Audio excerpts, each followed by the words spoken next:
How are you guys tonight? Hey, if you're trying to get into Menti, it's Menti code tonight is 105568. 105568. Anybody still trying to get in? I'm going to start the quiz here in just a couple of minutes, unless I see somebody's hand up that they're trying to get in and haven't gotten in yet. They never have the right answers. They never have the right answers? Okay. Well, I'll work on that. It certainly can't be your teacher's fault, so. 105568. This first one isn't time sensitive, so we can wait for everybody to get in. Caleb, you still trying to get in? Okay. Anybody else trying to get in? Okay, just a second. We'll wait. Keep trying, Caleb. You got seconds here.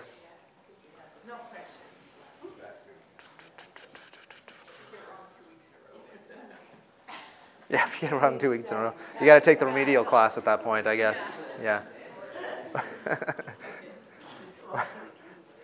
I don't really want to teach a remedial class. I get to start teaching this to the pastors starting next Thursday morning. So if you're way behind or you want to do the remedial course, you could come join the pastors on Thursday mornings, 9 o'clock. So, all right, anybody else trying to get in? We good? All right, I'm going to the first question here. Here we go.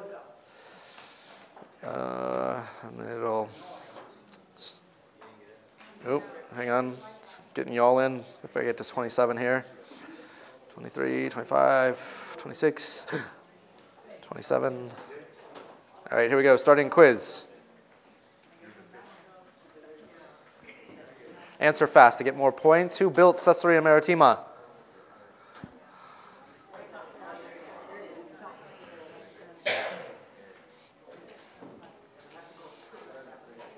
Yeah. Get all your points.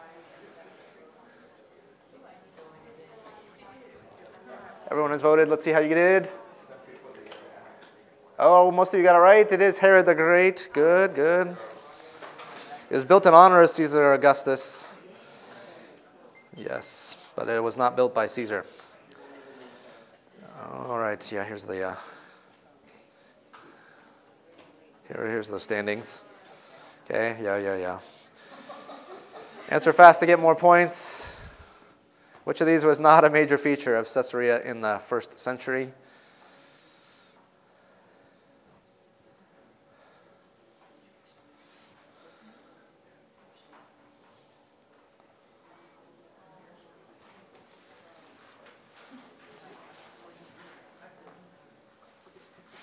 All right, yep, the majority of you guys got that one right.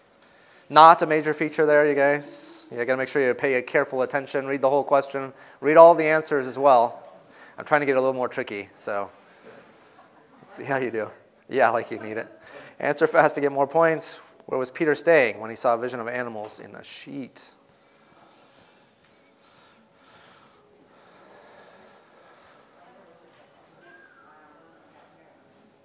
Answer carefully.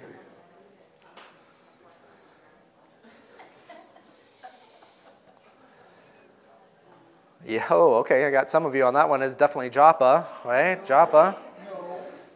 Yep. It's definitely Joppa where he is staying, you guys. Right. All right, Brian and Susan, you can go see where he was staying when you go to Joppa.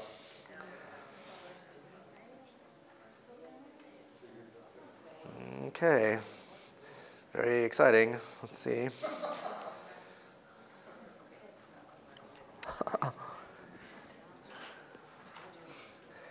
What was the man's name who invited Peter back to his home in Caesarea? It's Bible questions here.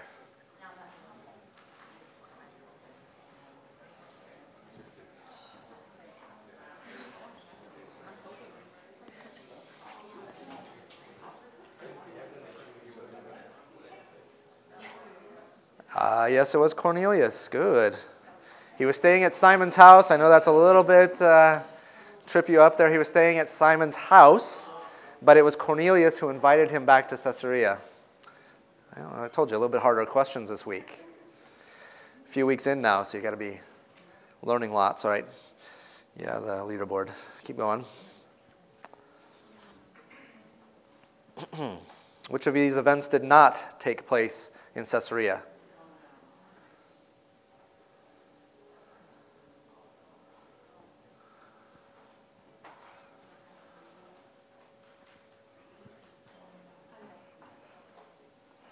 Let's see, 32 of 33 of you guys now. Good. Hey, most of you guys got it. Peter did not die there, to the best of our knowledge. Good, good.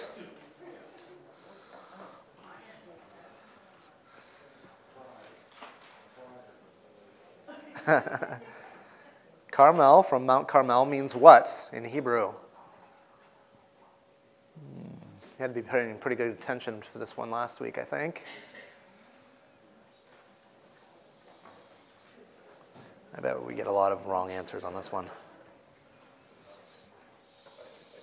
Oh, hey, really good job, you guys. Most of you got it. God's vineyard, yes. God's vineyard, Karam El.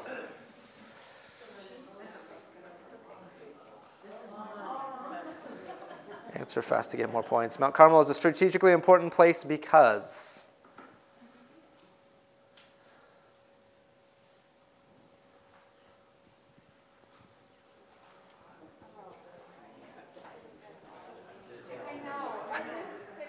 You didn't read all the way to the end?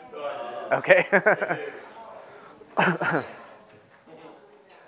Yep, all right, yeah. All of those are true. Oh, it's getting a little bit fuzzy up there, isn't it? I don't know how to focus it. All right, I'll try to focus it if we need it later here. I think we're almost done. Which of these was a king in which of these was king in Israel when Elijah was a prophet?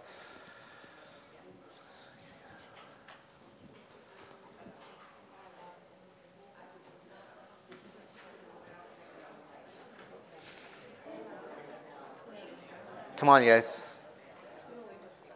Yes, most of you got it. Good job. Ahab. Ahab and his wicked wife Jezebel, remember? Okay. Jezebel, yes.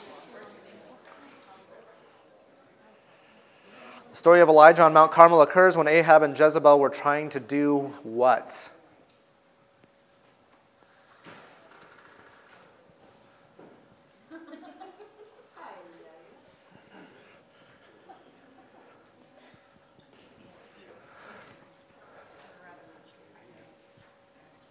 Good, all right, still, most of you guys got it right. Good job. This is a sharp class. Yes, it is eliminate Yahweh worship from Israel. They were trying to actually, from the southern kingdom as well of Judah, that was on their agenda too, but at that moment it was Israel. Oh, let's see how you guys did. I think this is the end, maybe. Oh, maybe not. Maybe there's one more. Wait, that's just for that last question. Oh, cake wins. Who's cake? Oh, Mandy wins back there. Yeah. Yep. Yep. All right. Let's go to PowerPoint. Oops. Oh, let's go.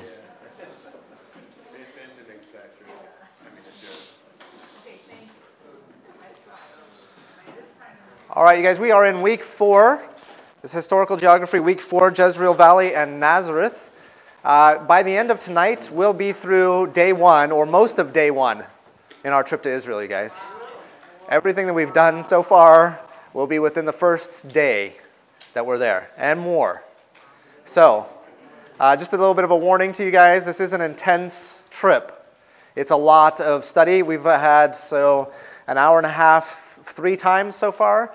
That brings us to, 4.5 hours or so. We'll spend about 6 hours worth of time lecturing on the bus and in places where we will walk to. Most of the places that we have talked about so far we'll spend about an hour at, and not much more than that. And there will be some walking. That first day is not as intense in terms of walking. A couple of places we get off the bus and we walk not very far. Second day, third day, there'll be a little bit more walking, but that first day a little bit lighter on that. That day it'll be probably 4 or 5 half-mile walks. Yeah, with a good half-hour bus rides between most of those. So you'll be sitting for a good time between those. So up and down a little bit, getting in and out of the bus. It will be relatively flat, except Mount Carmel will walk up a little ways uphill. Relatively flat until, well, Megiddo will walk uphill a little ways too. Megiddo may be the biggest amount of walking we'll have that day. So I'm excited. We are now less than 20 weeks away, 19 and a half weeks. Last Sunday was 20 weeks until we leave and get there. So excited about that. That means that actually it'll be 20 weeks from today that we'll be at Megiddo. Maybe a little less than that, maybe 20 weeks from yesterday we'll be at Megiddo. All right, so I'm excited about that. That's where we're headed today. We're going to look at a little bit more of the Jezreel Valley, mostly Megiddo. We'll spend our time there, and then move on to just a couple of other things that happened in the Jezreel Valley before making our way to Nazareth. Okay, so some things about the Old Testament, some things about the New today. That's one of the tricks that we have as well, even while we're traveling, is that we have to get ourselves oriented geographically. Okay, where are we in space? What are you looking at? Where's north, east, south, west from where you're at? Where have you just been? Where are you going? All those kinds of things. So you want to get yourself oriented that way. But you're also going to want to get yourself oriented historically. And so we're going to have to work at that a little bit. We'll be skipping around through time because a lot of the places that we visit will have several different events happen at those places over a vast amount of time. In fact, if it's just the Old Testament, it's about 1,800 years worth of time.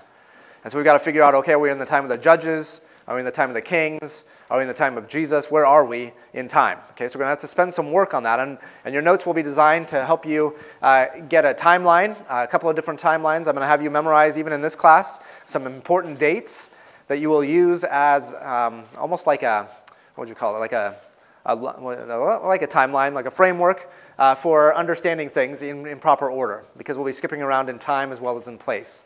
And I'm sure Mark would tell you that that's one of the most disorienting things, is that you get to a place and you think, okay, what time are we talking about here? When is the time of the judges in comparison with the time of the kings? Or the Old Testament chronology is a little more difficult than New Testament chronology, but even then, we'll talk about that, skip around a little bit with that. All right, so let's pray, and then we'll head into the biggest part of our study tonight. Dearest Lord God, we do thank you for just the opportunity to come together again on a Wednesday night to look into your word, to look into these places that you have used along the different times of history. Lord, even to see some pictures and get some information. Lord, I just pray that you would calm people's hearts and minds, help them to concentrate on where we are right now. Lord, I know sometimes a day can be distracting, disorienting. So I pray, Lord, that you'd help people overcome their distractions, their disorientation, and be oriented towards you tonight, most of all. Lord, would your Spirit just cause us to be concentrated on who you are and what you would have us to learn about you here tonight. Lord, we don't want this to be just an academic exercise. We want it to be devotional as well. We want to know you better so that we can be more like you. And I pray that that same thing would be the case around our campus tonight with the kids, the high schoolers, junior hires, the choir, the men's and women's studies, and other things that are happening on campus tonight too. Lord, would you be glorified by what happens on this campus tonight, I pray. In Jesus' name, amen. All right, so I'm going to take us back to a PowerPoint here and do a little bit of a review, just because I want to reorient you a bit, show you where we have been and where we're going. This is, again, a map of Israel. You should be getting this kind of, let me see, it still is a little bit blurry, isn't it? Let me see if I can't fix that a little bit. There we go. Just show you where we've been. Maybe you're getting used to looking at different maps, and you've seen quite a few different versions of them. I like this version here. It's maybe hard to see for some of you. It's a pretty big size map, though. And what have we talked about? First of all, for orienting yourself to any map of Israel, we want to find the two major barriers, first of all, right? So look for the Mediterranean, easy to find, right here. It's the blue, right? Find the Mediterranean. Then you want to find the desert, the Arabian desert on the other side that sandwiches Israel here. So that's the Arabian desert over here on this map, okay? And then you want to find the two major bodies of water, actually three major bodies of water. That helps you get orientation as well. So the easiest one to find is the Dead Sea, unless you have trouble discerning between blue and green, which I've seen has been an issue for some of our students. And that's okay, we'll work on that. I know on this map here, maybe it blends together and you don't know which is green and which is blue. That's okay. We'll work on that. But there's two major bodies of water that are blue in the middle of the land. Obviously, this one down here, the Dead Sea, and the Sea of Galilee up here. Sea of Galilee is more like a lake. It's about 7 miles wide, about 14 miles long. The Dead Sea is quite a bit bigger than that, but but the Sea of Galilee really is like a lake. You can see across it easily on a clear day, and you can almost see end to end on a clear day as well. Sometimes you can see end to end on a clear day. Okay, so those are the two bodies of water. The third body of water then would be this one running right between them, which is the Jordan River, right? The Jordan River runs right between them. So you find those and you get yourself oriented. One other thing I want you to do always, just to get in the habit of it, is find Jerusalem. And you find Jerusalem by going to the northern edge of the Dead Sea and then working your way about a third of the way towards the coast. So you go to the northern edge of the Dead Sea and go west about a third of the way across the land, and you find Jerusalem there. Okay, just to have an idea where that is. You want to find where the capital city is. All right, so if you get those things in your mind, then you can start to have an idea about where you are in the big picture of the map. And that's what we do on this map here. Remember we landed at the airport here. Sorry, is it on this map? No, it's not. Yeah, it doesn't come. Yeah, Tel Aviv is right here. So we landed just right here in Tel Aviv, made our way. In fact, our first night we stayed here at Netanya. And then just north of Netanya is Caesarea, and that's where we were last week. Were we in Caesarea last week? Was that last week? Okay. Caesarea last week, and then up here, the thumb sticking out into the Mediterranean is what? Mount Carmel, right? Mount Carmel is this barrier that comes right through here, and it interrupts the coastal plain. The coastal plain comes from here, gets interrupted by the mountain here, but then another part of it is up here on the other side of that mountain. That part on the other side of the mountain, you guys remember what that's called? The northern part of the coastal plain? I heard it. Jezreel Valley. The Jezreel Valley is up there, okay? And the Jezreel Valley, you can't see it very well on this map because it's not colored appropriately maybe there. I wonder if this map, no, this map doesn't do a very good job of it either. But if you get a good contrast for the Jezreel Valley, it looks like an arrowhead with a shaft, okay? It's hard to see on this map. I wish I could outline it for you. Hopefully we'll find another map that shows that a little bit more in highlight. But it looks a little bit like an arrow with a shaft coming out towards the Rift Valley. The shaft of the valley is actually called the Harod Valley, and the arrowhead part is called the Jezreel Valley. Okay, so not important for you to know right now, but that's something we will hopefully highlight a little bit later for you. All right, so that's where we found ourselves before. Now we're coming down on our next map here. Again, this map is just zooming in a little bit. You got the Sea of Galilee here, but we don't have the Dead Sea anymore because we're zoomed in. And here on that map there, you see the thumb again. That's Caesarea sticking out into the Mediterranean. Okay. Now we're making our way down from Mount Carmel. Did I say Caesarea? I'm sorry about that. We're making our way down from Mount Carmel into the Jezreel Valley, and that's where we're going to spend most of our time here tonight, is into that Jezreel Valley. Remember we talked about, and just was on your quiz, that Mount Carmel makes a block in that valley, right? And so we got, what we've really been concentrating on so far is the international traffic that moves between the three continents. Remember, from Asia and Europe and Africa. And it wants to come through this narrow strip of land, especially on the coast if it can. It wants to take that highway, the path of least resistance, is that coastal path called the Via Maris. And Mount Carmel interrupts that path and creates those three choke points.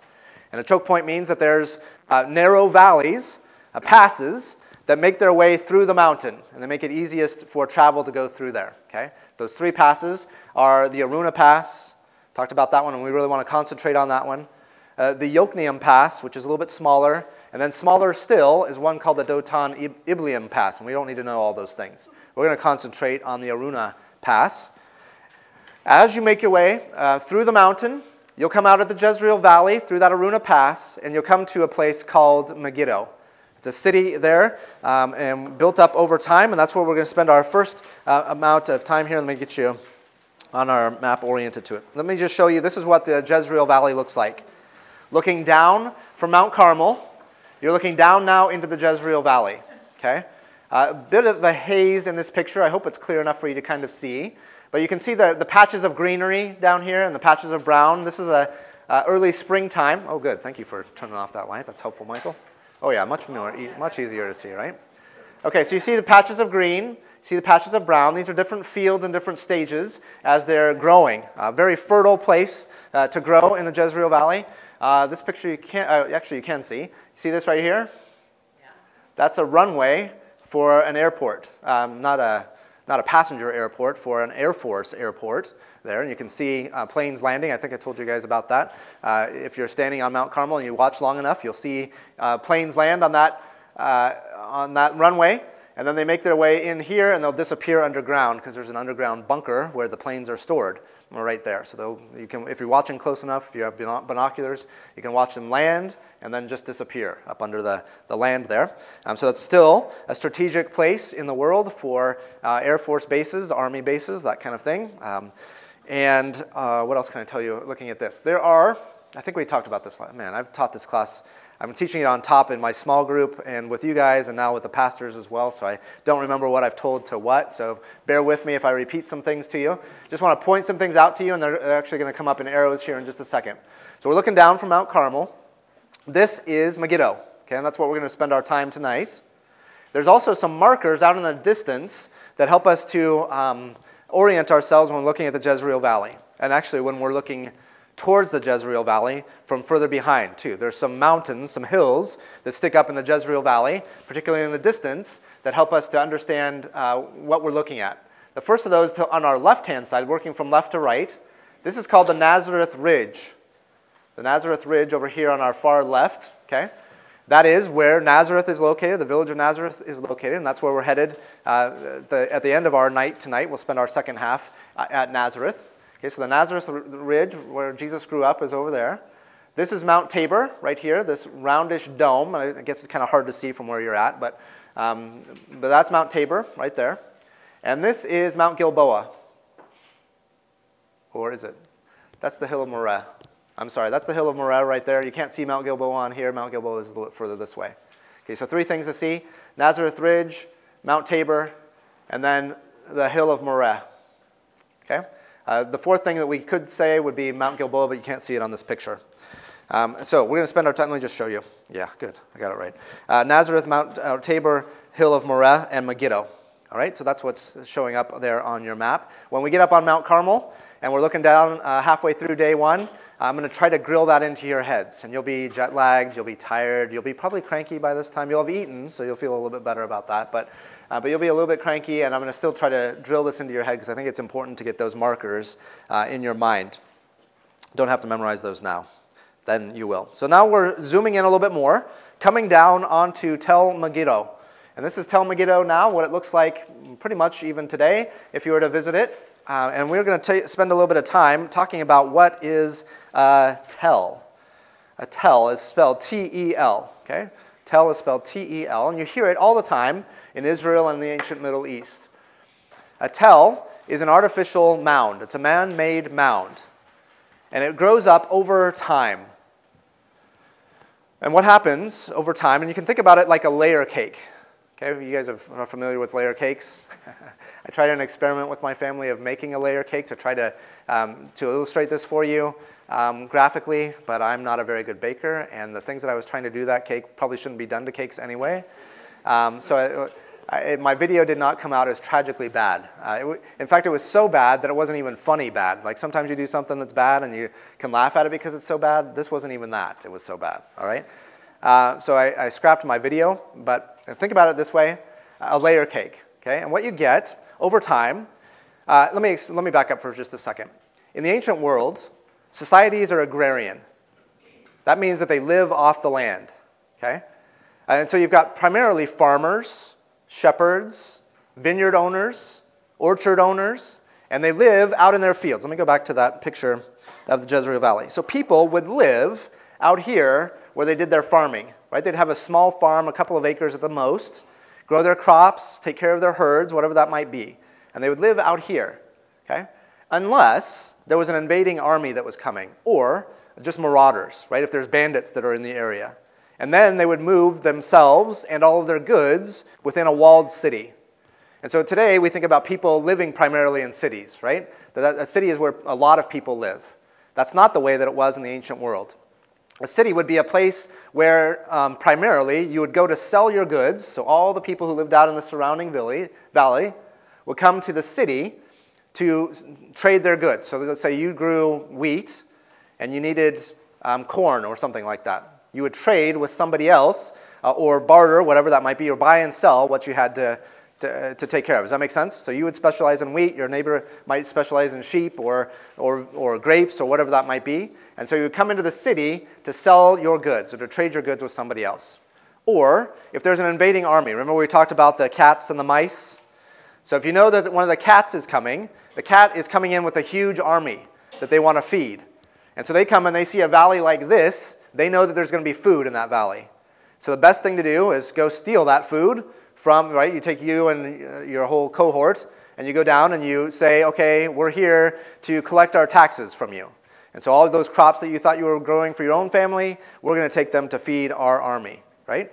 Okay, so what the mice do then is then when they know that the cat is coming, they say we've got to shut ourselves up in the city. And so all the people at that time would move inside a walled city, a fortress, where they would bring themselves, their goods, their family, everything they would need to survive, and they would live inside of this walled city. Okay? Now, a walled city is fantastic for protection, but the problem is, if you've got a large army out there, and they're patient, and they can feed themselves, all they have to do is wait until you starve to death inside of your walled city, and then they take that walled city. Okay? There's nowhere for you to go. If you open up the gates, then you let in the armies. Okay, so once you get in there, you're stuck until that army leaves or until everybody dies. Okay? And so when you build a city like this, you have to have storehouses, of course, places to store all the grain so that you can theoretically ride out a siege if necessary. You also have to have a water source. And that water source has to be within the city, right? It can't be a nearby river because you can't leave to go get the water and bring it in. So you have to have a water source within your walled city. Does that make sense? Okay. Now, when an invading army comes in, most likely they're eventually going to destroy your walled city. They're going to have enough patience to encamp around it, make sure nobody comes in, nobody goes out, and they're going to wait as long as they need to for you to surrender or for you all to die. And that could be weeks. It could even be years. Okay? Sometimes sieges went on for 3, even 4 years in the ancient world. Okay? And again, the army sitting outside, they're pretty much sitting pretty. They can just supply themselves from all the surrounding countryside. They can wait almost indefinitely, unless there's another army that's coming to attack them, or they get called home to defend their own homeland, or whatever that might be. Unless something major happens, they're going to win. And that's what almost always happens. When they win, what they do is they completely destroy your city. Okay?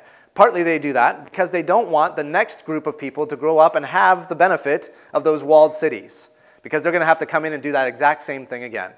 So an empire doesn't want other nations to have walled cities, because that just means that we have to keep attacking and besieging those walled cities. And so they want to destroy it. They want to tear down the walls. They want to tear down all of the buildings. They want to kill all of the people in the most gruesome way possible so that the next city will hear about that and they'll say, it's not worth it.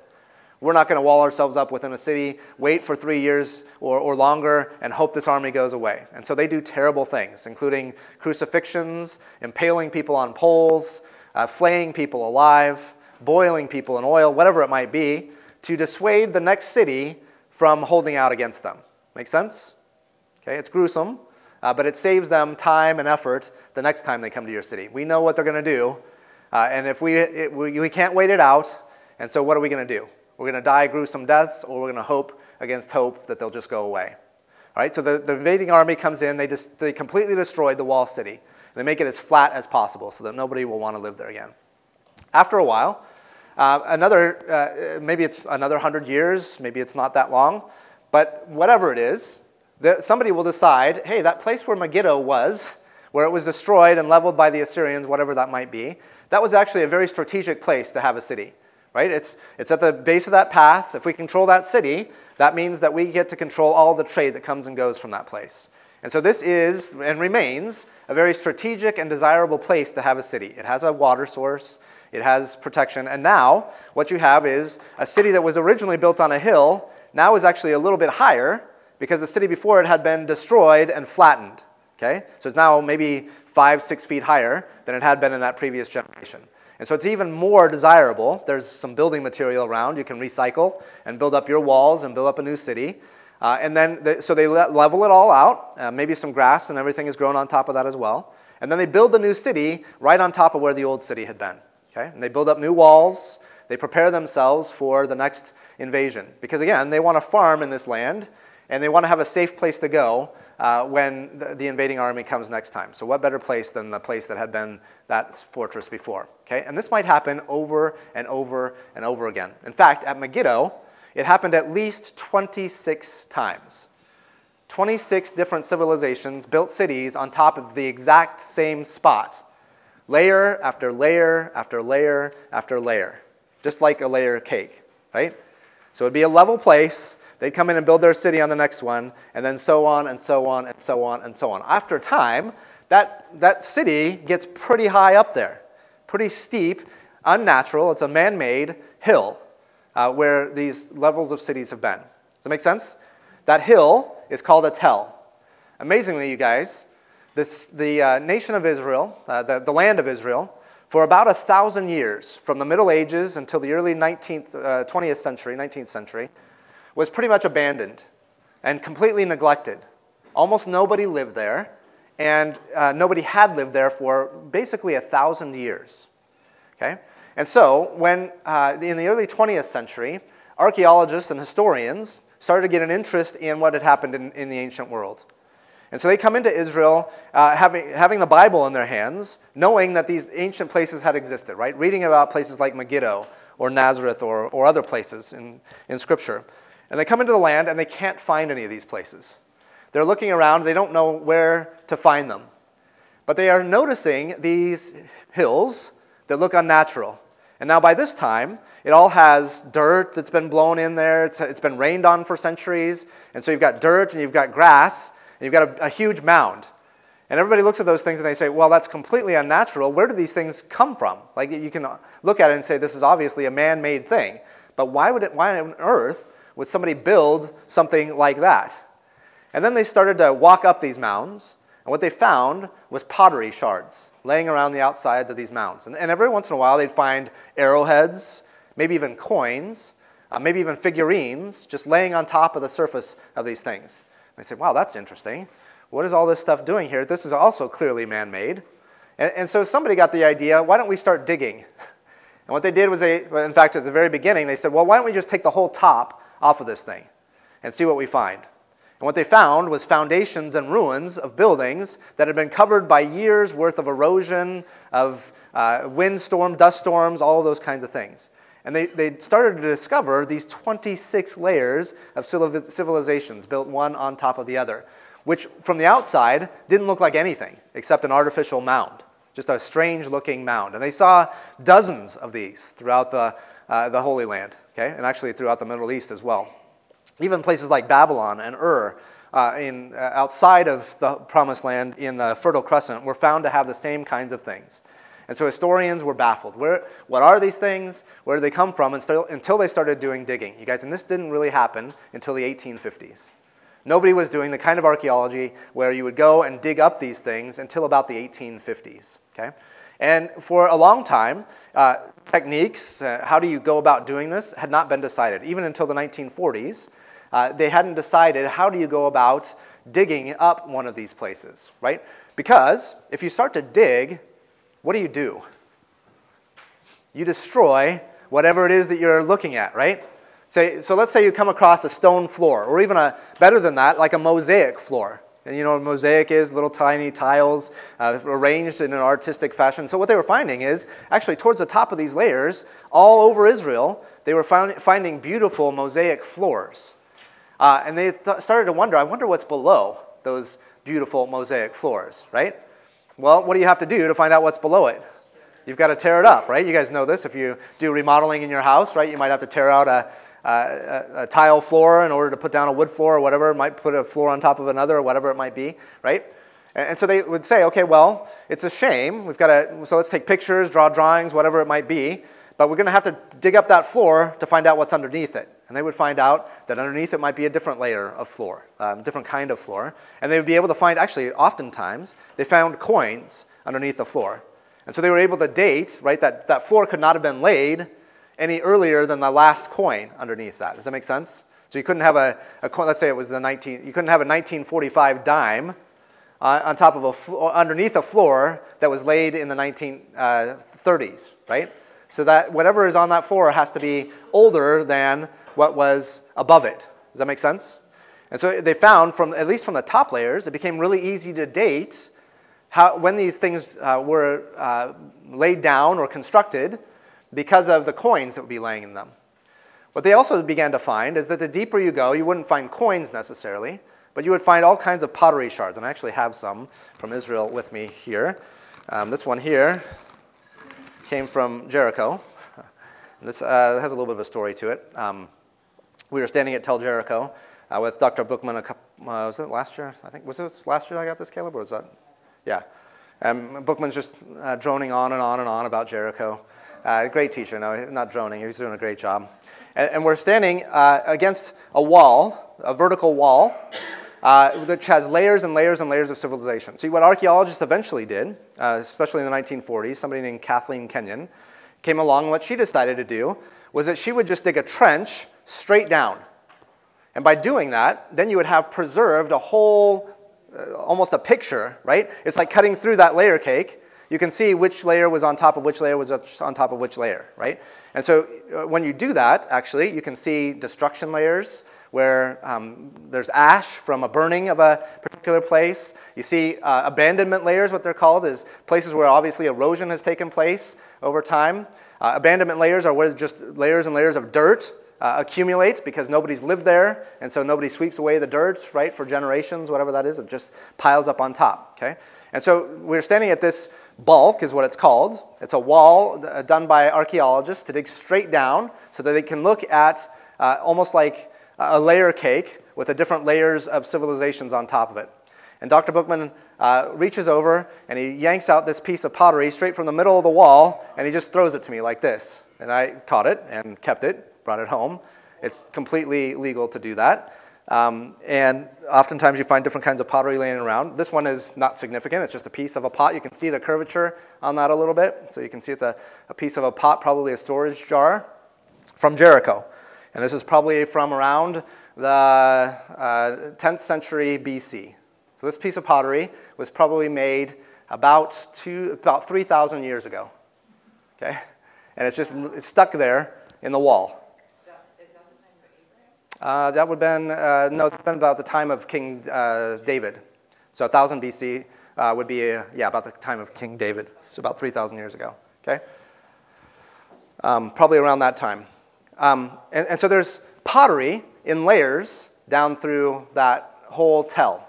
And so what archaeologists began to notice was that just like today, you have different kinds of pottery or things that are, what would you say, modern in a given time, that we would look back and we'd say, well, that's not the style for today, right? You'd have something from the 50s that looks something different than the 60s, different from the 70s. Styles change over time. So what they found was that was the same with pottery as well. The way that pottery was painted or shaped or designed changed over time. And that generally you could date pottery based on those kinds of things. What kind of pigments are used, what kind of materials even are used, so they can do mass spectrometry with this. What's that called, mass spectrometry? Spectrometry, right. Mass spectrometry with it to determine what materials go in. And so they can date this pottery based on what materials it was built in, what kind of style it is, all those kinds of things. And they can say, okay, relatively, this is probably about from 8,000 years BC, this is from 6,000 years BC, this is from 3,000 years BC, and give a relative date based on the kind of pottery that you find as you're looking down through those layers. Make sense at all to you? So that's what a tell is. And at Megiddo, we have a tell with 26 different layers of civilization, okay? 26 different layers of civilization, of people coming and going from different places. Sometimes you can find pottery that has writing on it. In fact, the writing materials from the ancient world were often very expensive, and the cheapest brand of material for writing on was broken pottery, right? If you have a pot, you're making dinner, it falls off the table and breaks, you don't just throw it away. This can be something you can write a letter to Aunt Sally on. And you write your letter on the pottery, and then you send it off to them. And so that's the most common place to find writing in ancient world is in pottery that's been broken and then used in secondary means for writing to somebody. So none of the pottery that I have has any, in fact, let me show you a couple more of these little pieces here. This is a little, you can come up and look at them afterwards, but this is a piece of pottery where you can see obviously is man-made shaped, right? You see a layer here. The handle would have been coming down like this from that. And so this is the lip of the bottom of that pot, and then the rest of it coming down there. So you can see kind of what that looks like. I have a handle as well. This one comes from Shiloh. Oh, this is my handle from Shiloh here. You can see the way that that's shaped, right? The handle would have been like, if it's a coffee cup, you'd been holding it like this. So a little bit of a handle from a piece of pottery. But what archaeologists find hundreds of thousands of pieces of pottery when they do archaeological digs. So these become very much not valuable to them unless there is some kind of writing on them. And that's something that they can study in more depth. Okay, so if somebody's written on it or used it for secondary purposes, that gives a whole lot more data to an archaeologist than just a regular piece of pottery. So after a dig, oftentimes, they will just leave the pottery. In fact, they'll sift through all the pottery, they'll clean it all up, they'll see if there's any writing on it, anything else that's of value to them. And then if it's not, they bring it back to the same site and they just dump it. And tourists can come around and pick those things up for free souvenirs. So we'll take you to some of those places where you can get like these free souvenirs that I have here. They have no archaeological or historical value to them. They're just used for free souvenirs. So I'll take you to some of those places. What's that? 2 things. Yeah. The hill on the one with the bunker underneath it, was that a tell too? Or how did they come up with to put planes under there? No. Already there originally, like caves or something? No, they built those. Those are man-made caves that they use for the Air Force modern day. So yeah, no, those were just ones that they built for their own strategic purposes, just like you would do any kind of bunkers today. Yeah. Okay. And then what did they write? What instrument did they use to write on the pottery? Good question. What instrument do they use to write on pottery? Sometimes it was as simple as having a stick with ash on it, right? If you just wanted something like you were writing down your grocery list and it was something you didn't want to keep for a long time, something like that. It could be just as simple as taking ash from a fire, writing on it with a stick. Obviously, that's not going to last long.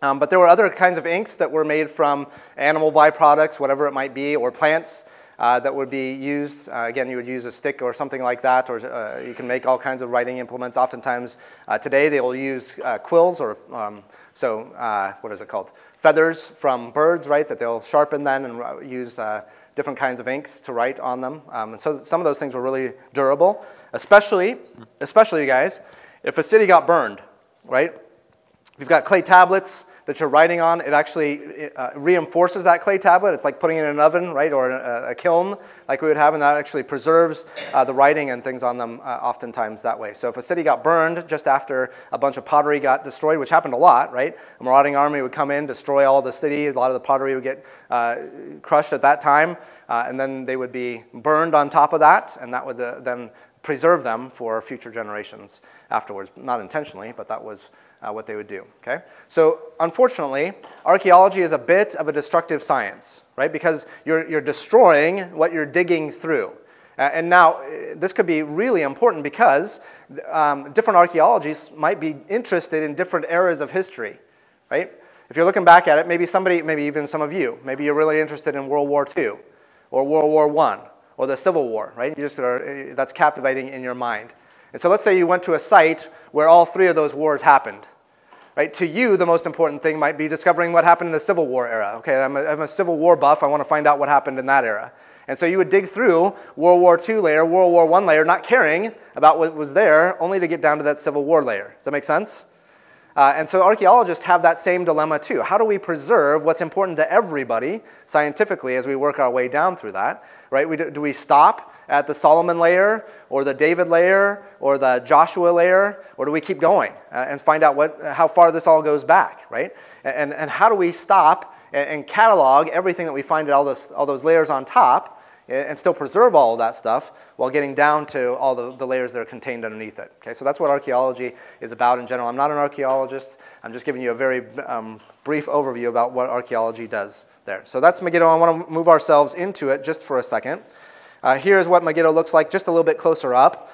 And you can see on this edge here, this is the gate where people would have come in and out of the city from the valley around. The gate would have been built up right through here. And we'll spend a little bit more time on that. You can't see much from there. This one gets it turned a little bit, and the gate area is on another side over here. The early bronze temples, all this gate area is over here now. on that page. I want to talk about a couple of different things. And one of the things about Shiloh, we're in Megiddo. One of the things about Megiddo that's particularly exciting to Christians. Okay, and now remember, archaeologists aren't necessarily Christians.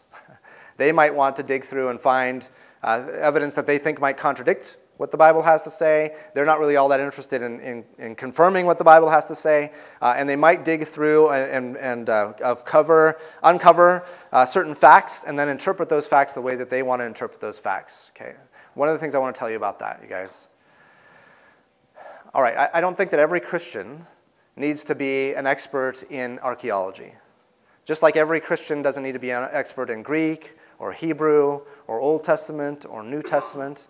But it's very useful that we have some Christians who are interested in some of those things, right? Because, let me tell you why, according to my theory on this. If, for instance, there are no Christian archaeologists, then what we run up against is archaeologists who are looking at the evidence and only interpreting them according to their non-Christian worldview. Okay? And then we as Christians are just at the mercy of non-Christian worldview to tell us what to believe about the facts which are found at a particular place in terms of archaeology. So let's say no Christians understood anything about archaeology. And if an archaeologist came along and they dug up Megiddo, for instance, and they said, well, this obviously disproves the Bible because this was found, this was found, this was found, this was found, then we would be like, well, okay, you say that's what the truth is. I'm not an expert in those things. How am I supposed to know if that's true or not? Does it make sense? So we need some Christians who are experts in archaeology to be able to look at the same facts that a secular archaeologist might look at and decide whether their interpretations are valid or not. Because scientists, believers or unbelievers, are going to have biases. And so when they come across facts, they're going to interpret those facts oftentimes in accordance with their biases. Okay? And I'm not saying it's good to be a Christian and biased towards one way or another, but if we're only at the mercy of people who have different interpretations than us, then we are lost in terms of an understanding of history from there. All right, am I putting you all to sleep with that? Okay. I would say the same thing is the case with Christian lawyers, politicians, anything else in society, plumbers, whatever that might be. Should every Christian be a lawyer? I would say probably not. But should some Christians be lawyers? Or should at least some lawyers be Christians? Yes, right? We want some of that. What about politicians? Of course. It may be very difficult to be a politician and be a Christian, but that doesn't mean that Christians shouldn't go into that kind of thing. We need some who are doing that, right? If nothing else, then to reach other Christian politicians. Right? If there's no other Christian who can speak the language of a politician and get into their world and understand it to bring the gospel to them, then we've given up on any kind of politician ever coming to Christ. Does that make sense? So, all right, a lot of different things to go along with that. I could give you much more of a sermon on that, but I can see that that's making your eyes glaze over as it is. And so I just wanted to give you a couple of things that have been found at Megiddo. And this is one of those things where archaeologists were baffled for quite some time. They came across this particular structure, and let me show you what it looks like here, at Megiddo. And then what they found was that this is a huge gate complex. Okay? And so they dug up this side over here and this side over here. And this side was a mirror image of this side until they dug away down past it. Okay? And what they found was that there was a wall, and then a chamber, and then a wall, and then a chamber. This one's been filled in with rock. And then a wall, and then a chamber. And they found basically 6 chambers, 3 on this side, 3 on this side, and they faced each other. And they couldn't figure out for the longest time what this was about until some Christian archaeologists came along, and they noticed that in the Bible, it says that Solomon built wherever he fortified, and he fortified 3 cities in particular. He built 6-chambered gates in those places. He built special gates, and he fortified them for himself. 6-chambered gates. He did it at Megiddo, at Gezer, and at Hatzor. 3 places, the Bible says, Solomon built and fortified. 3 places and 3 places only that Solomon built and fortified with 6-chambered gates. And what was interesting is, at the exact same time, Gezer was being dug up by archaeologists, Megiddo was being dug up by archaeologists, and Hatzor was being dug up at archaeologists. And they said they found almost to the inch. These gates were the same size and the same orientation within these cities that they had dug up. And the archaeologists at first, they were like, this can't, like, why would all three of these cities have this same thing that we can't explain what it is? Until they looked at the Bible and said that Solomon built 6-chambered gates in those 3 places. And they're down, like I said, almost to the inch, the exact same dimensions. It's incredible. Okay? And so this would have been the gate to the city. It would have come in from this side out here. And so he built these gates, and they would have actually been much higher than this with towers up on top of them as well.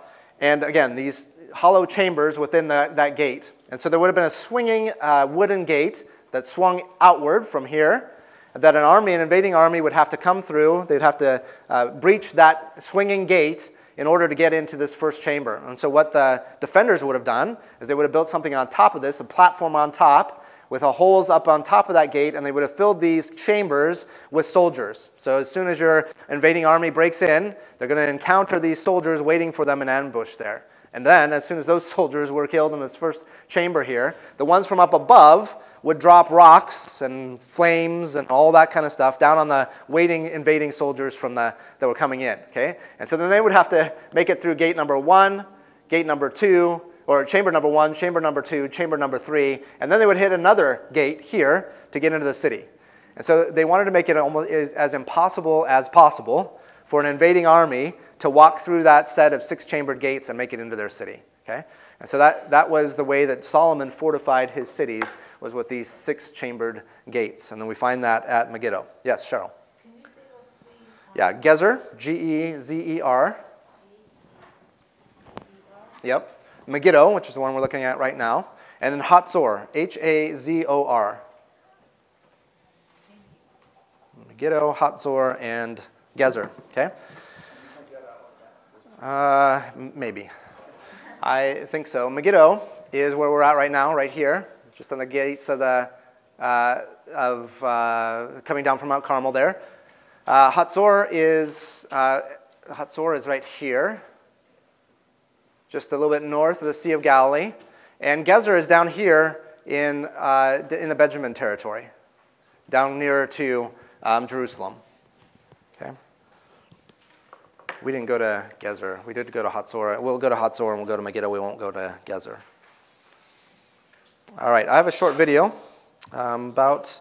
Well, we're going to. Let me just show you a few more pictures. This is looking out of the gate to the Jezreel Valley from Megiddo. And let me show you this. This is a little bit of an overview. You'll get to see Megiddo in a little bit more living color here. Okay, so we'll just watch the first 4 minutes of this video.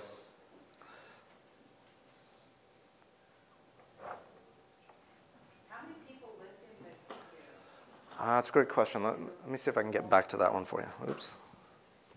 Let's see. Hang on. Let me get to after this one. Okay. All right. Let me start from the beginning there. All right. The Jezreel Valley has a subtle beauty. Mountains in the north and south surround a sprawling valley filled with fertile soil. Farmers plant their crops in neat rows. Life is abundant here. In the book of Genesis, God created the heavens and earth and declared all was good. This goodness lingers in the Jezreel Valley. But Genesis also tells us about the fall of creation, of sin and the forces of evil entering the world. This too is evident here. War after war has been fought for control of this fertile valley. The Jezreel Valley is a place worth fighting for. We've seen his war stories. Now we're going to visit Megiddo, the most strategic location in the ancient world. And as we'll see, it's a city built for war. In fact, history's first recorded battle took place at Megiddo between the Egyptians and Canaanites in the 15th century BC. Since then, this valley has been linked with war. This reputation lands it a role in the last book of the Bible, Revelation. The Apostle John paints an apocalyptic scene, a final battle where Christ returns to destroy evil once and for all. a place called Armageddon. Armageddon is likely derived from two Hebrew words, Har and Magdon, meaning the hill of Megiddo. Megiddo is the most strategically located city in the ancient world. To understand that, let's use a couple of maps. Megiddo is located just here, in the land of Israel, on a land bridge between the Mediterranean Sea and Arabian Desert. So your travel options are already limited. They're narrowed even further when we come to Megiddo here. International travelers are moving up the coastal plain. Their goal is to get here to the Jezreel Valley, but we've got a 30-mile-long obstacle in the way, Mount Carmel. And so what the travelers did in the ancient world was look for natural chalk valleys like the Aruna Pass to make their way all the way through here to the Jezreel Valley.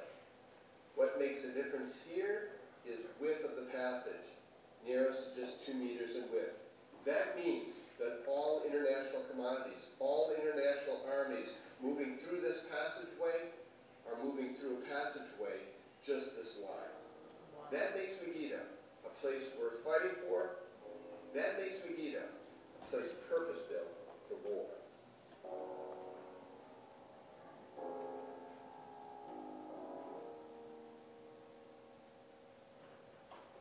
This was the way into Megiddo in the 16th century through a gatehouse that was designed to resist unauthorized entry.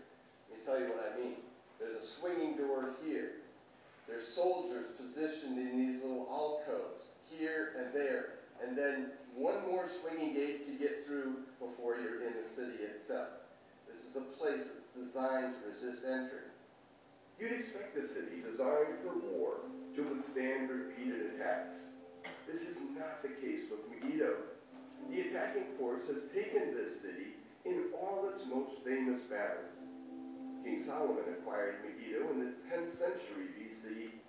It was in shambles and needed to be rebuilt.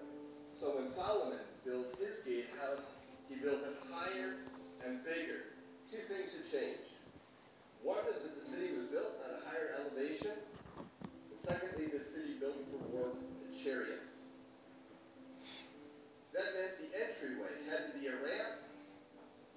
The chariots would have come up the ramp and entered the city through the gate.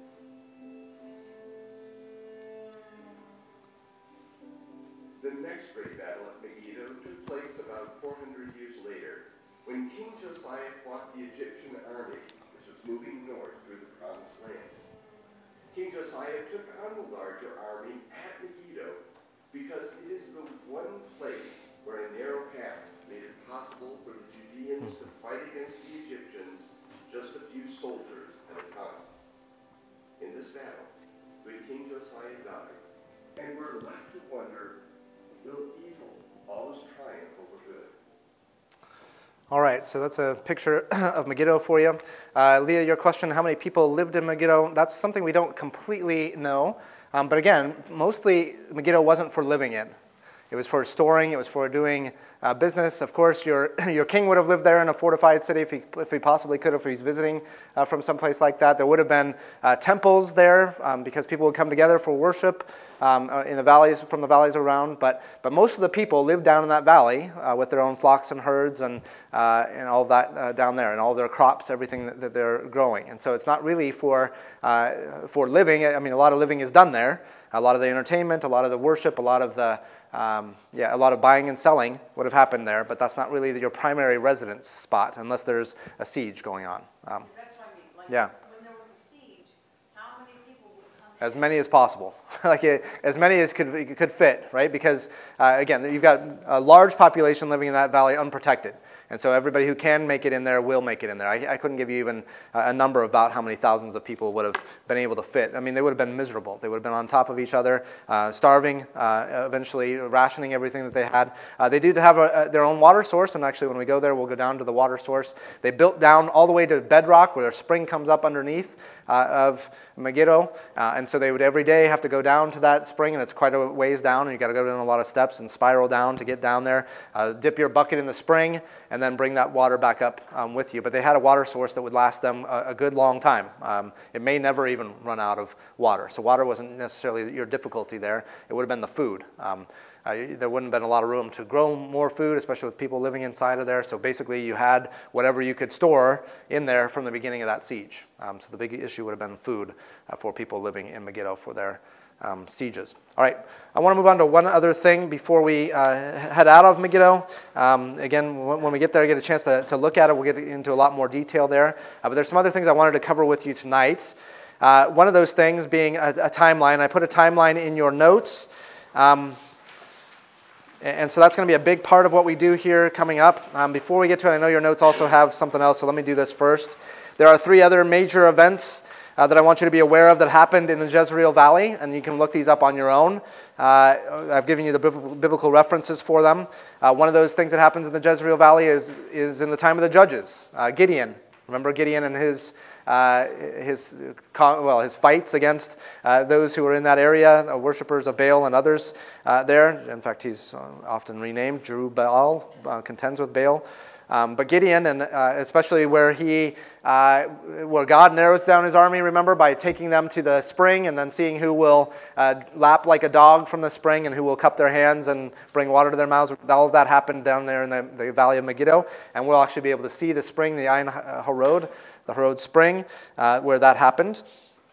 Elijah has not just his confrontation with Jezebel and Ahab up on Mount Carmel, but much of his ministry takes place down in that Jezreel Valley.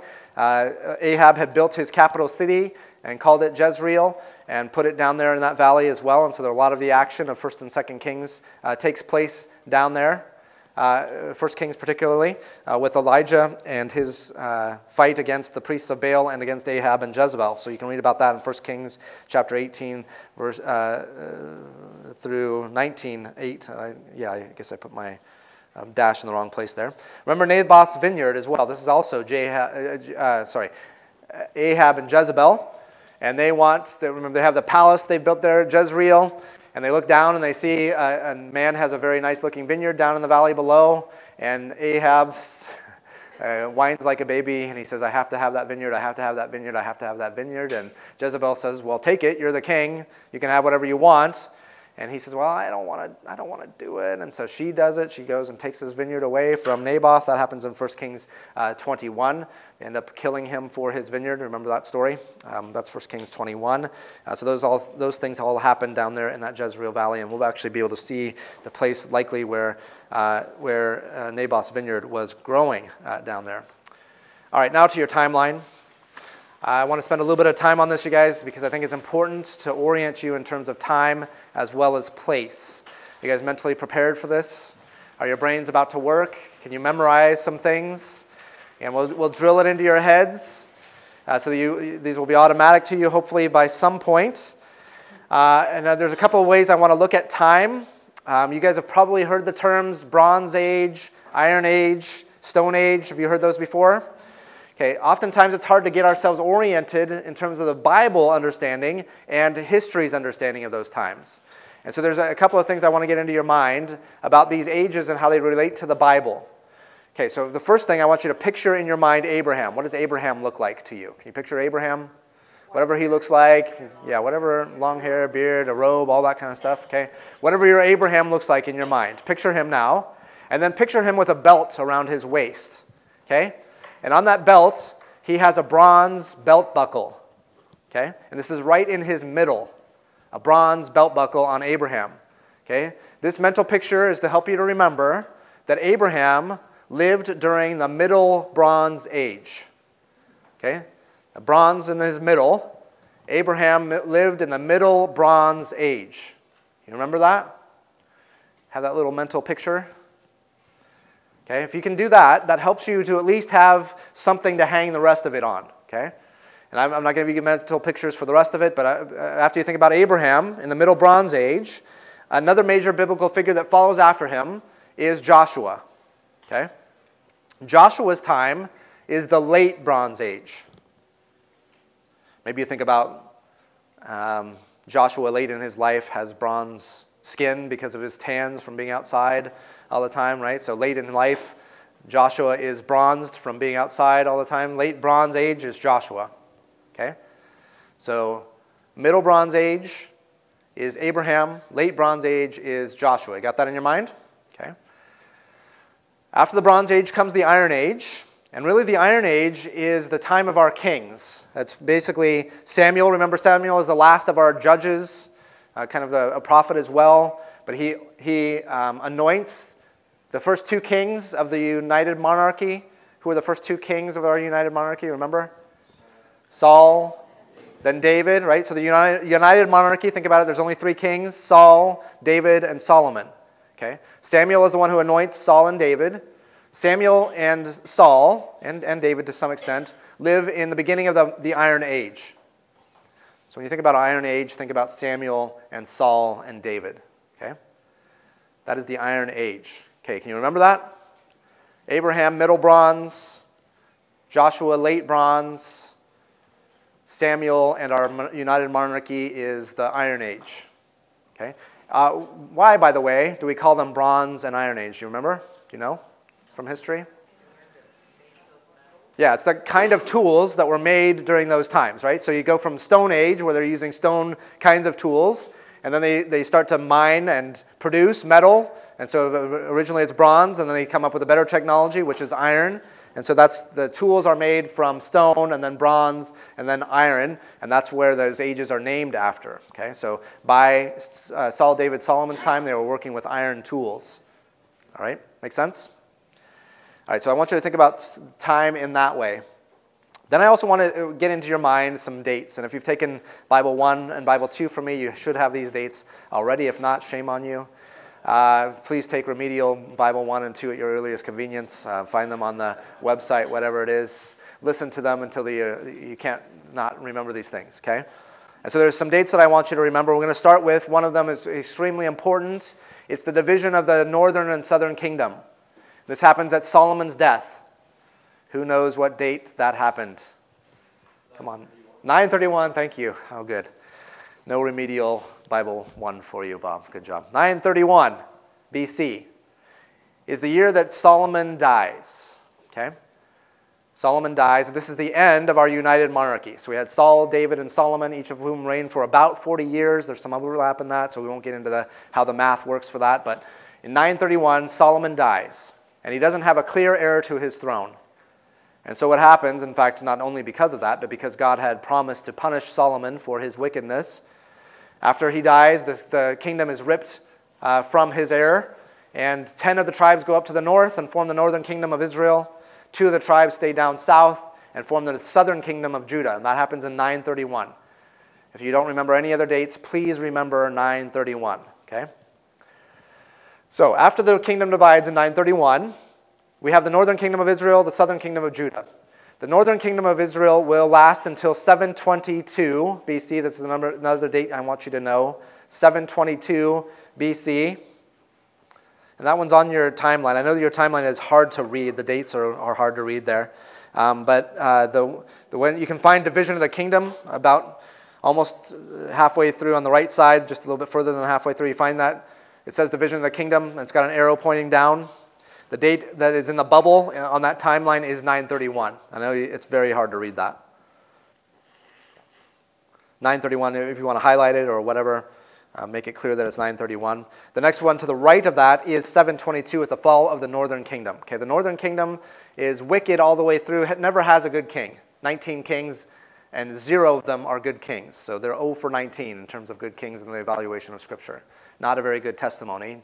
And they are not, what is the characteristic of their wickedness? Why are they wicked? What is the biggest thing that determines their, yes, it's idolatry, right?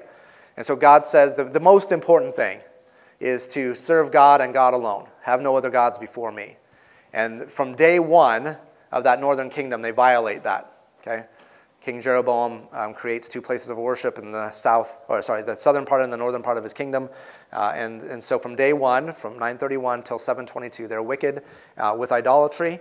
And so they are punished by that, as Moses had said would happen with being kicked out of the land. God says, you want to be idolatrous, you cannot be in my land, and he kicks them out. And that happens in 722. He uses the Assyrians as the agent of the destruction.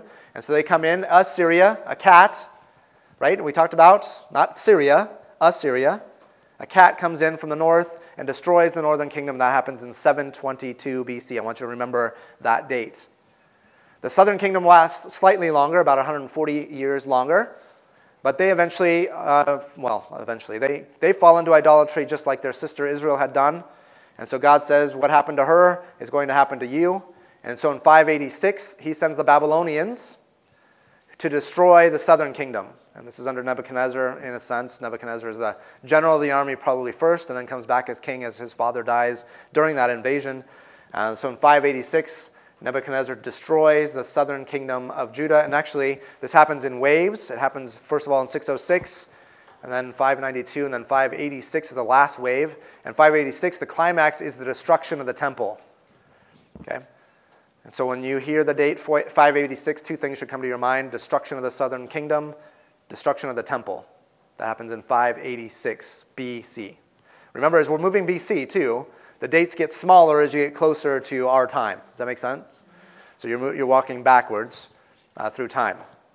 So let me give you a quiz right now, and this will be on your quiz next week as well. So memorize these things. Repeat them over and over again to each other. Live in fear of the fact that I might come up behind you in Costco or Walmart, and I might ask you this question. In what year did Solomon die and the kingdom divide between north and south? What year did that happen? 931. Okay? Do not go to sleep tonight until you have memorized 931. 931 is the destruction of is the death of Solomon and the division of the kingdom between north and south. Okay? Again, the northern kingdom lasts a little while, but is eventually destroyed in what year? 722, and that happens by whom? The Assyrians, right? Yes, the Assyrians. Okay. The southern kingdom then is destroyed in what year? 586 is when the temple is destroyed. 586, okay, is that by Nebuchadnezzar and the Babylonians. Okay, the Babylonians. All right, so those are 3 dates you must know. There are a couple more dates that I'm going to give to you as optional, but only slightly optional. The first of those is the date of the Exodus. And we're working back now in time before Solomon, right? The date of the Exodus is when Moses brings the people out of Egypt. They start that Exodus in 1445 BC. Sometimes you hear 1446, 1445. I'm going to go with 1445 just for my own selfish benefit. 1445 is when that happens. Okay. One more date I'm going to give to you is when Israel's monarchy begins. This is when Saul becomes the first king of the united monarchy. This happens in about 1050 BC. Okay. And that is, you can actually see that on your timeline. There's an arrow pointing down to it. You can't read the number. It says Israel's monarchy begins. The number there is 1050. And actually, you can see the Exodus date too. It's on there. Again, too small to read, but it's 1445 on your timelines. Okay? So, 3 dates you need to know: 931, 722, 586. Those should be all of your PIN numbers for your bank accounts from now on as well. All right. Any questions about timeline? Okay. Which biblical figure lived during the Middle Bronze Age? Abraham. Okay. Which biblical figure lived during the Iron Age? Who was the anointing one during the Iron Age? Samuel. Yep. Samuel, Saul, David, Solomon, really during the Iron Age. Okay. And then the Late Bronze Age is Joshua's time. Joshua's time. All right, get those in your mind. And if you can even kind of picture this timeline, this relatively simple timeline, and those dates on that, it'll be a big help to you in your reading of the Bible and in your study of historical geography and in your trip to Israel and in your travels through Costco and Walmart when somebody comes up behind you. All right, any questions about timeline stuff? Do you all find that incredibly invigorating? Okay. Stressful? Great. It will be on your quiz next week. Is there really a quiz? Yeah, just like we do every week with Yeah. Hey, I might give you a written quiz at some point too, right? Because I even put it on your syllabus, other assignments as required. So I told you in advance this might happen to you. But you may get a written quiz along the way too. So don't figure just because I don't want to use my phone on the quiz up here that you're safe, because that's absolutely not true. I might bring in maps and other things for you to fill in dates and timelines and places on. Yeah. It is open book after you've tried to do without your book. It's not open book, it's not open neighbor until you've tried to make a legitimate attempt at doing it yourself. Not open spouse, no. Yeah. We gotta, bribe my family to study with you or something like that. I don't know. What grade do you have to get on the final to go on the trip? Wow, that's a good question. Well, it's not so much going on the trip as what you'll have to do on the trip if you don't do well on your, I mean, it might be carrying my books for me or, I don't know, buying me lunch. I don't know, all those kinds of things. Yeah, good questions. Where you have to sit on the bus, all those kinds of things might be determined by your scores. All right. So I talked about those other things that happened in the Jezreel Valley. One more thing I wanted to add to that. I mentioned that there was a place you couldn't see on the map, Mount Gilboa. And Mount Gilboa is on the far right as you're looking out down from Mount Carmel. You look around, pan around to the right-hand side. One more thing I wanted to add to that. Saul and Jonathan died on Mount Gilboa. So the last battle where they both die, it takes place there. What did I say? Yes, Saul and Jonathan. What did I say? Saul and Jonathan, his son. Saul and Jonathan. Remember there's that climactic battle, the end of Saul's life. David's already been anointed king, but they go into battle together, and they both die on Mount Gilboa. And then their bodies are actually hung on the wall at Beit Shan, which is another place we'll go to later on. Lots of stuff to be told about that, but don't have time for that. We are going to go on to the New Testament. You guys aware that there's a whole New Testament? I so rarely talk about it, you guys. It's always the Old Testament, Old Testament, Old Testament. But there is a New Testament as well. Now, calling it the New Testament is a bit of a misnomer because it's more than 2,000 years old. What other things do we call new that are 2,000 years old at this point, right? So we have the Old Testament and we have an older Testament, actually. So when I talk about the Old Testament, I actually mean the New Testament as well. I lump them all together.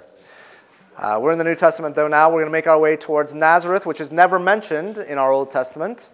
But it is very important as we open up our New Testament, right? Nazareth is that place where we think about Jesus growing up. As he was a young boy, his parents likely lived there, although they most likely were not from there in terms of their family lineage. They're most likely one, in fact, we know for Joseph, we know that he is from David's city of Bethlehem, right? That's where his family lineage is from Bethlehem. And likely, actually, Mary is as well, but they're living up in Nazareth before Jesus is born and then move back there again after his birth, as you know. And so we're going to head to Nazareth now. I think I have some pictures to show you. Want to see some pictures? Let's see. Oh, yeah. Let me go back to my PowerPoint here. Okay, next. Okay. Timeline. Tell Yokni. Oh, another picture of it. Oops, now I'm not connected, am I? We got butterflies or whatever. Oh, no. Yeah, polar bears. You don't find a whole lot of polar bears in the Jezreel Valley. This is Tel Yokneam. And I told you there's three major passes that come down through Mount Carmel, one being a little bit further north to Megiddo. We're looking down now from Mount Carmel to the middle pass, and you can actually see a modern road runs along that middle pass. You see the modern highway that runs right here? So you're looking out, you're on Mount Carmel now, and this is Mount Carmel here as well. But you see a road that runs right here. It disappears as you get here. That's the other pass. That's the Yokneam Pass that comes right past it. And this is Tel Yokneam.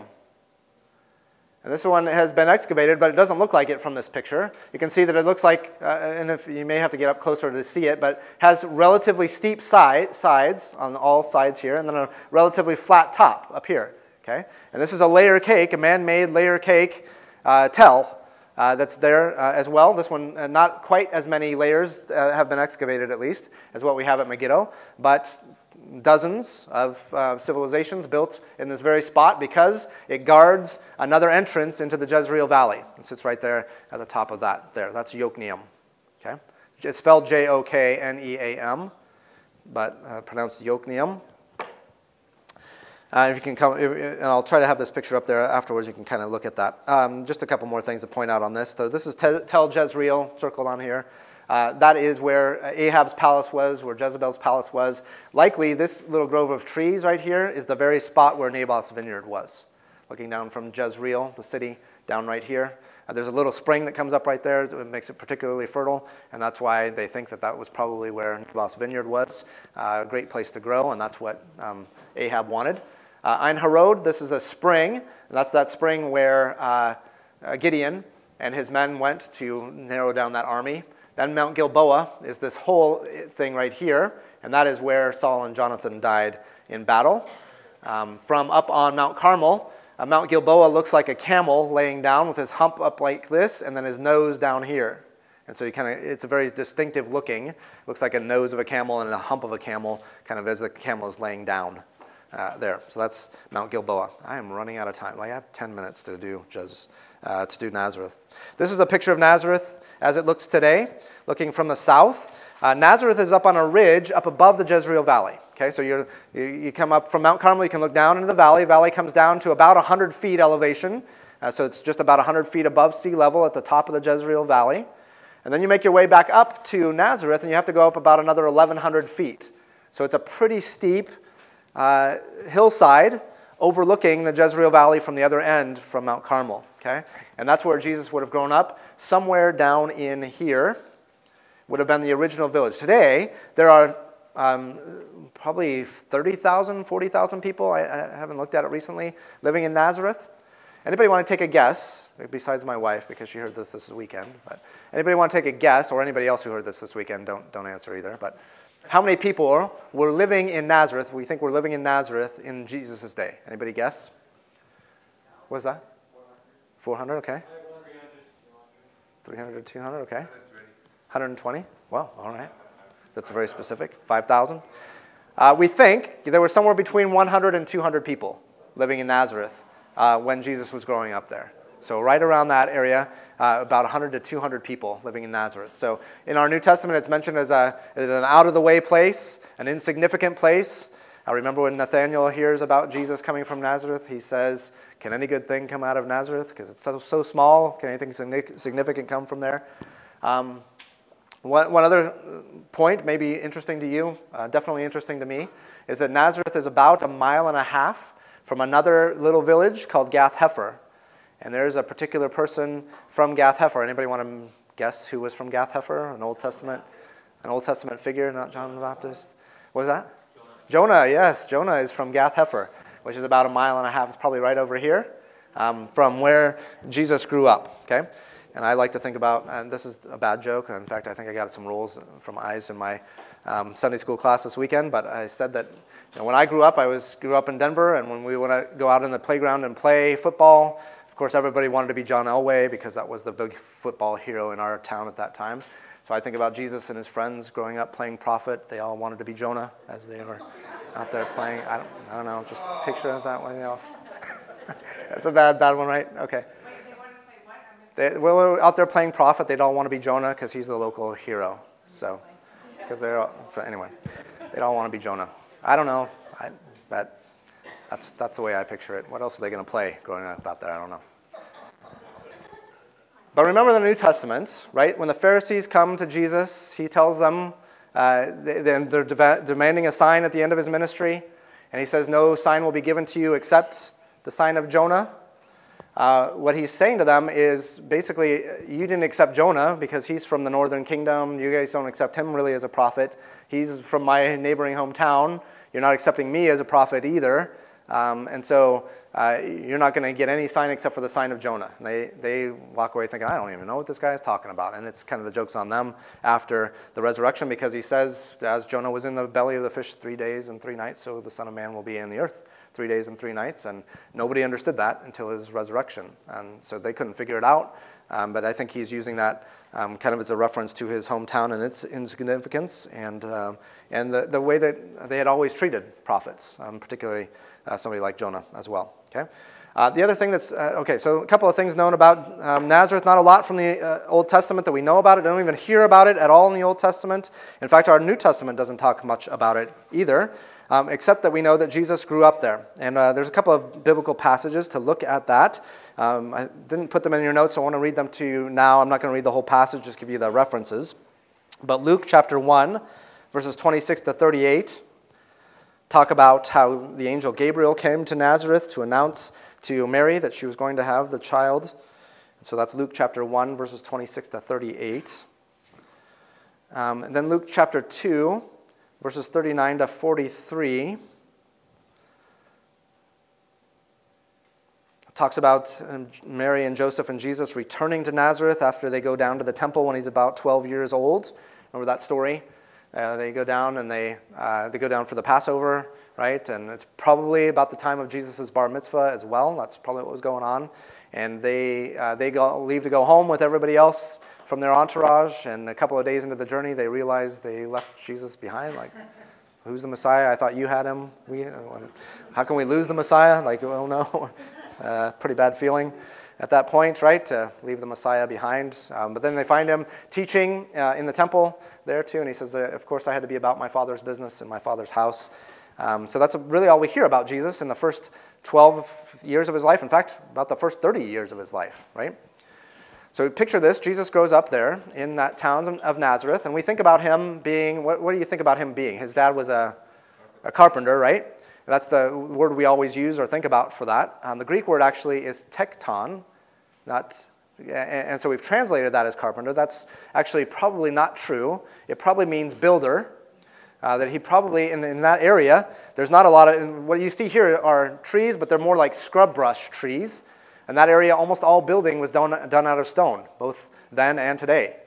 Almost all building is done out of stone. And so most likely, Jesus was a builder, that's what the word means, and builder out of stone, more than a carpenter. Hate to ruin that image of that for you, but that's most likely what was going on there. And at the time when Jesus was growing up, there was a major renovation project in the neighboring city, about 4 miles to this side, to the north. There was a major reconstruction project done by the Roman government. And they were rebuilding a city called Zopori.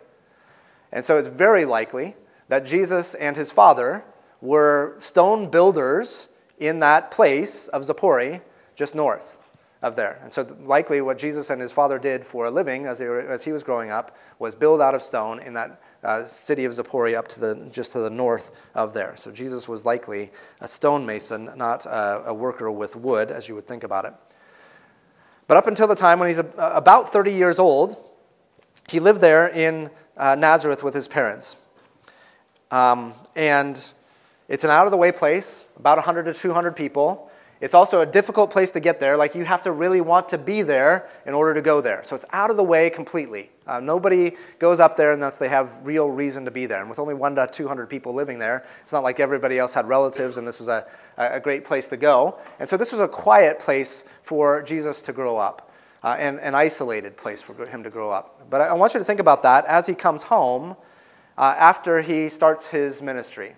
When he becomes almost 30 years old, he goes down to be baptized by John the Baptist. He hears about John's baptism going on. He knows John is his cousin, and he wants to go be a part of John's ministry. And so he heads down to basically the northern edge of the Dead Sea, and is baptized by John out in the wilderness. Remember that scene? At Jesus' baptism, what happened? Remember?